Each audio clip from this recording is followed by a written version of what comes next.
Bagaimana sih cara mengembangkan akun Markibas? Mari kita bahas. Untuk mengembangkan akun ada beberapa hal yang harus kita lakukan ya. Yang pertama dan merupakan tugas utama kita sebagai seorang kreator adalah membuat konten tentunya ya. Kontennya juga harus yang bernilai seperti nilai informasi, edukasi, tutorial, tips, hiburan, dan lain-lain. Kemudian kita juga harus konsisten memposting konten-kontennya. Kemudian yang terakhir kita juga harus bisa evaluasi konten. Evaluasi di sini adalah ketika ada konten yang tayangannya turun, kita harus bisa membaca data. Kenapa sih konten kita itu tayangannya bisa turun? Apakah captionnya tidak menarik, hooknya tidak menarik, isi kontennya tidak menarik, atau jam postingnya yang salah? Misalnya memposting konten di jam-jam yang sepi, itu juga bisa menjadi faktor kenapa konten kita itu tayangannya turun. Evaluasi konten juga bisa melihat dari tayangan kita yang naik. Misalnya ada konten kita yang FYP, kita juga harus bisa memanfaatkan momentum ini. Kita lihat di insight, kita ulangi pola yang sama. Misalnya dari segi captionnya, dari segi pembahasannya, kemudian dari jam postingnya, itu kita bisa mengulangi pola tersebut dengan catatan. Bukan berarti kita memposting ulang konten tersebut ya. Nah, dari situlah kita bisa mengembangkan akun kita. Jadi kesimpulannya, selain kita itu bisa mengemas konten dengan baik, kita juga harus bisa membaca data insight ya teman-teman. Karena kalau kita tidak bisa membaca data insight, kita tidak akan tahu konten mana yang kira-kira berpeluang untuk FYP atau konten-konten mana yang harus diperbaiki. Kalian udah bisa belum nih membaca data insight? Bagi pemula seperti kita, mendapatkan 1 followers aja itu rasanya sangat sulit sekali. Namun semua itu bisa kita usahakan ya. Salah satunya adalah dengan cara kita itu harus membuat konten yang bagus, yang menarik dan berkualitas tentunya. Karena jenis konten tersebut berpeluang besar untuk FYP. Nah, dari FYP itulah kita bisa mendapatkan followers yang banyak. Jadi kesimpulannya, untuk mendapatkan followers dengan cepat, ya kuncinya hanya satu, yaitu dari konten kita sendiri. Ngomong-ngomong, jumlah followers kalian berapa nih? Sebenarnya untuk jam posting itu kita bisa menyesuaikan saja dari followers kita. Misalkan jam followers kita itu aktifnya jam berapa yang ramainya, itu kita bisa memposting konten di jam ramai tersebut. Tapi jika melihat dari jam-jam ramai pada umumnya, biasanya kalau emak sih ya, posting konten itu pagi-pagi di jam 7, kemudian siangnya di jam 12, sorenya di jam 5, dan malamnya di jam 8 malam. Kalau kalian postingnya di jam berapa aja nih? Tayangan yang naik turun itu wajar ya teman-teman. Jadi kita jangan panik ketika ada tayangan kita yang naik, kemudian besoknya tayangan konten yang lain punya kita itu turun. Itu sangat wajar dan sangat normal ya. Yang tidak wajar itu ketika tayangan kita itu berjalan di tempat, hanya segitu-gitu aja, tidak mengalami kenaikan atau malah cenderung menurun. Karena jika seperti demikian, bisa jadi akun kita itu bantah. Tapi kalau tayangannya naik turun, itu dipastikan bahwa akun kita itu normal ya. Nah, sekarang Emak akan jelaskan penyebab tayangan kita naik dan kenapa bisa turun lagi. Tapi sebelumnya, Emak ingatkan kepada kalian untuk bisa menyimak videonya sampai habis ya, biar kalian itu tidak gagal paham. Kalau nonton videonya cuma sepotong doang nih, kalian itu bakal gagal paham dan ilmunya nggak bakalan nyampe. Yuk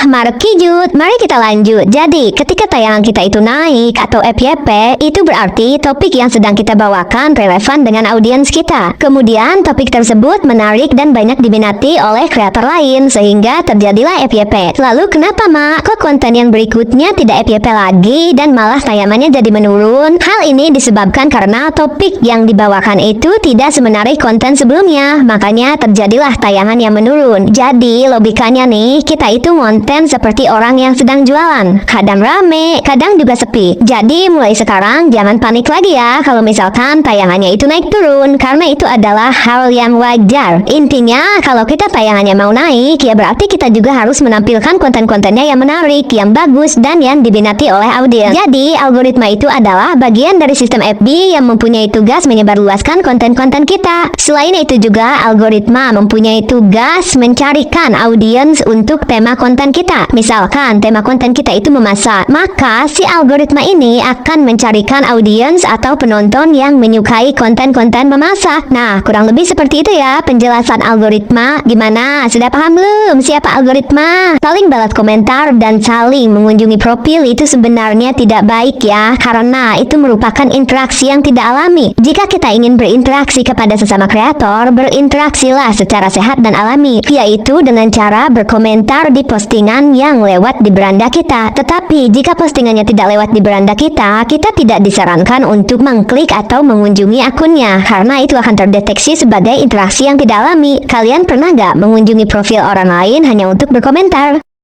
Teman-temanku, konten itu buatlah hiburan, tidak usah dibuat beban. Dan jangan sekali-kali memaksakan diri kalian seperti konten-konten kreator yang lainnya. Jika kalian hanya orang kampung seperti saya ini, ya buatlah konten-konten kalian itu seperti di area perkampungan atau mungkin di area-area view yang bagus menurut kalian. Sehingga view atau di konten-konten kalian itu bisa dilihat para pemirsa alami dan real apa adanya. Oke teman-temanku, buatlah konten apa adanya, tidak usah memaksakan diri. Jika kalian memang bukan orang kantoran, kalian tidak usah memaksakan diri untuk bikin konten yang mewah, mungkin seperti di gedung atau di perkantoran yang lainnya. Oke, buatlah konten real apa adanya dan relax, agar kalian bisa menemukan ide-ide konten yang bisa menarik para pemirsa. Semangat ya teman-temanku, semoga kalian bisa sukses.